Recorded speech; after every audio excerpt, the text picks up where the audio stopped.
At exactly 03:15 hours, local time in the pitch-black sky over the Persian Gulf, the F-35C with the call sign Viper 1 was flying in stealth configuration, maintaining absolute radio silence as it approached the Iranian coast at a distance of 120 nautical miles. Its target was AARGM-ER, a $2.5 billion underground airbase that Iran had carved deep into granite mountains.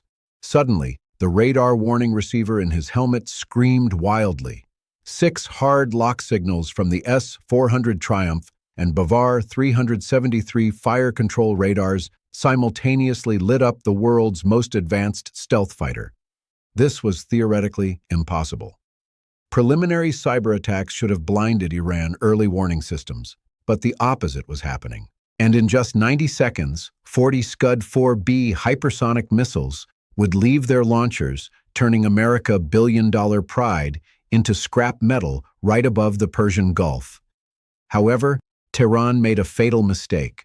While focusing all their efforts on the F-35, they were unaware that 300 meters away, at an altitude of 45,000 feet, an aircraft resembling a commercial airliner with the call sign Ghost Rider was silently activating a secret weapon. This previously undisclosed technology was the trump card that would determine the fate of the Middle East tonight. What kind of weapon is it? How powerful is a slow commercial aircraft that can turn the tide? The answer in the next 13 minutes will change the way you look at war forever. Tehran confidence tonight is not blind arrogance. It is built on a concrete fortress and the most spectacular deception of the 21st century. The United States target, the AARGM-ER base, is not just a runway. It is an underground city capable of withstanding nuclear bunker busters, housing over 200 new variants of Shahed-136 drones, Su-35 Flanker E fighters recently transferred from Russia, and a stockpile of medium-range ballistic missiles ready to fire to pave the way for the F-35 tonight. 48 hours ago, the United States Cyber Command quietly launched a large-scale digital offensive. Millions of lines of malicious code were injected into Iran power grid and national radar network. On screens at the Pentagon, the lights indicating Iran air defense systems turned red one by one, meaning they were paralyzed. The United States believed they had completely blinded their opponent before the first bullet was fired, but they were wrong to underestimate Iran. Iran had anticipated this move. What the United States attacked turned out to be a digital honeypot, a simulated system set up by Iran as bait for the real defense system protecting the AARGM-ER base. Iran had implemented a crude but extremely effective measure, air gapping. All S-400 and Bavar 373 missile launchers were completely disconnected from the internet and the national power grid. Instead, they operated within a closed internal network, transmitting data via fiber optic cables buried 10 meters underground, completely immune to any computer viruses or remote attacks from the United States. Not only did Iran preserve its forces, it also changed its hunting tactics. They turned off all active radars, which emit radio waves and are easily detected and destroyed by United States missiles. Instead, they secretly deployed an upgraded Kuga passive sensor network, combined with extremely powerful electro-optical reconnaissance systems scattered across the Zagros mountain peaks. This system does not emit waves, but listens to air turbulence and sees the tiny infrared signatures from the F-35 engines against the cold night sky. Viper 1 was tracked for 20 minutes without even knowing it. Iran patiently waited, maintaining absolute MCON emissions control, and only when the F-35 entered the kill box, from which it could not turn back, did they activate the S-400 fire control radar to deliver the finishing blow, a perfect trap, draw the enemy deep, lock down their retreat, and fire. Iran was confident they had trapped the F-35, but they were mistaken. If you are ready to see how the United States Navy will teach its adversaries a lesson, comment USA below. Flashback to 03:15 hours. Right when the target lock signal was detected, the Combined Air Operations Center in Qatar immediately activated Plan B. They did not rush to deploy the strategic Ghost Rider card into the danger zone without knowing the facts. Instead, the launch order was given to those built for the front lines, two EA-18G Growler electronic warfare squadrons. From the deck of the USS Gerald R. Ford aircraft carrier, the two squadrons immediately accelerated simultaneously, activating their ALQ-218 receivers and jamming pods at maximum power, creating a massive wall of electronic noise to blind Iran fire control radars. At the same time, the latest generation of AARGM-ER anti-radiation missiles left their launchers. They dove down at supersonic speed, riding the very radar waves Iran was projecting onto the F-35 to seek and destroy the source. The goal was to force these radar stations to shut down immediately or be blown up. In the first 5 minutes, this tactic appeared to be highly effective. The target lock signals on the F-35 pilot screens disappeared completely. Iran radio communication system appeared to be paralyzed by high power jamming. The AGM-88G missiles plunged toward the transmission sites in the remote mountain valleys, creating massive explosions that shook the mountainsides. The F-35C squadron regained its composure, continued deep into the territory, and prepared to approach the coordinates for dropping the GBU-53 Stormbreaker smart glide bombs into the underground tunnels. American commanders in Qatar began to breathe a sigh of relief, believing that the Growler electronic warfare technology had taken control of the situation. However, they had underestimated their opponent's preparations. The sudden silence of Iran air defenses was not a sign of collapse or fear, but the terrifying military discipline of a trap that had been set. Just as the American fighter formation entered the point of no return, the real trap was activated.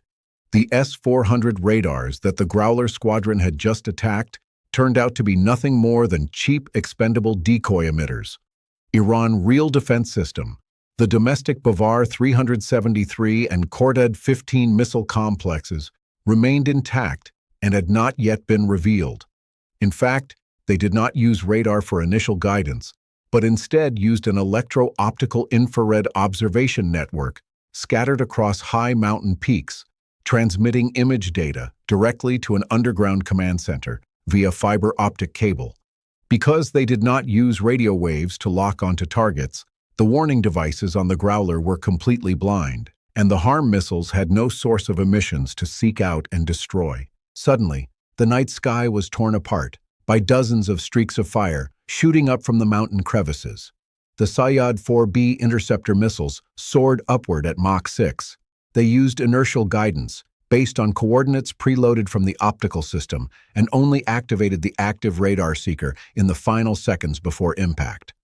The Growler aircraft, busy jamming the radar frequency band, were completely helpless against this thermal imaging guided threat. The two F-35 aircraft were forced to break formation, drop flares, and perform sharp turns at 9G to evade the physical missiles. The United States attack formation was completely shattered. Worse, early warning satellites detected the massive hatch of the OGAB-44 base slowly opening. Iran was preparing to launch a barrage of ballistic missiles and drones, just as the United States formation was in chaos. If the United States ordered a retreat now to preserve its aircraft, it would completely expose the Fifth Fleet to a devastating attack from within the mountains. The United States was facing its greatest tactical failure in 30 years. This was the moment when the commercial aircraft Ghost Rider emerged from the shadows, the EA-37B Compass Call. While fighter jets were struggling to evade missiles, the EA-37B calmly circled at the edge of international airspace, closely escorted by an RC-135 rivet joint. Unlike the EA-18G Growler, which relied on brute force, the EA-37B was a far more sophisticated assassin, representing cognitive electronic warfare. It did not attempt to jam radars or shoot down missiles. Its target was what Iran believed to be its safest asset, its internal communications and command data links. Although Iran used buried fiber optic cables to avoid eavesdropping, They had forgotten a basic law of physics. At the signal junction points, connecting underground systems to mobile missile launchers, the system could not be completely sealed. The metal connections and signal decoding equipment at the launch pad always leaked a tiny amount of electromagnetic radiation, called side channel emissions. The RC-135 rivet joint, with its super-sensitive antenna array, picked up this faint heartbeat in the desert.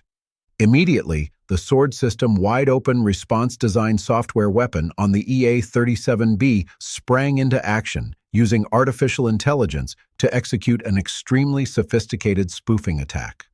It began inserting ghost packets into Iran command information stream through those very electromagnetic gaps, silently distorting real-time information. The computer systems of the Iranian missile batteries began receiving firing commands with a 0.5-second latency error, and the target coordinate data was shifted 300 meters from the actual location.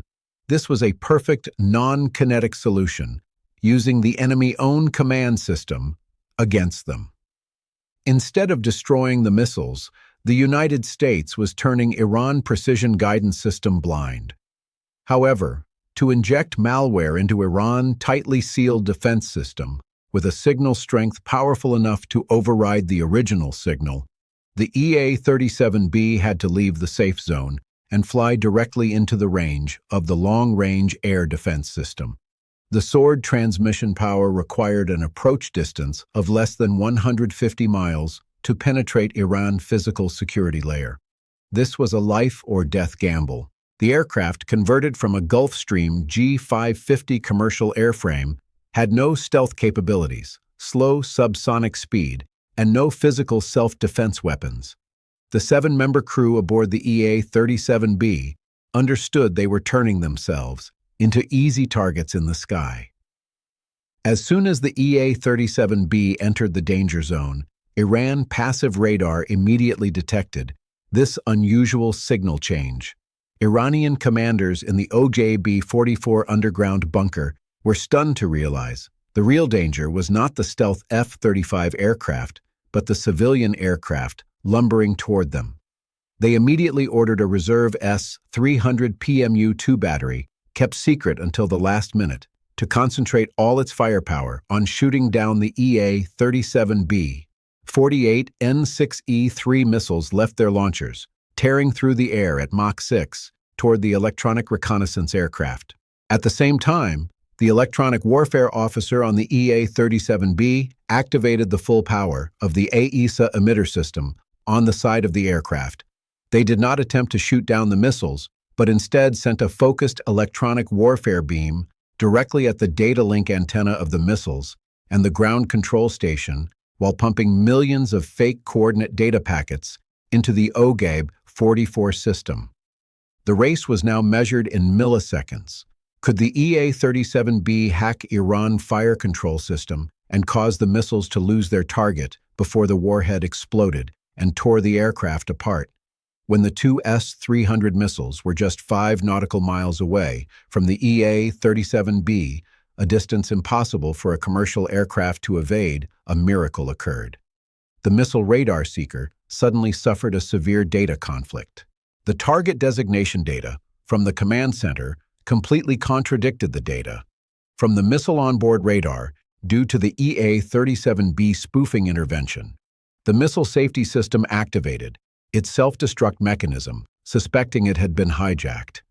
2 harmless fireballs erupted in midair, the shockwaves reaching the fragile fuselage of the G550. At that very moment, Iran's integrated air defense system fell into complete chaos.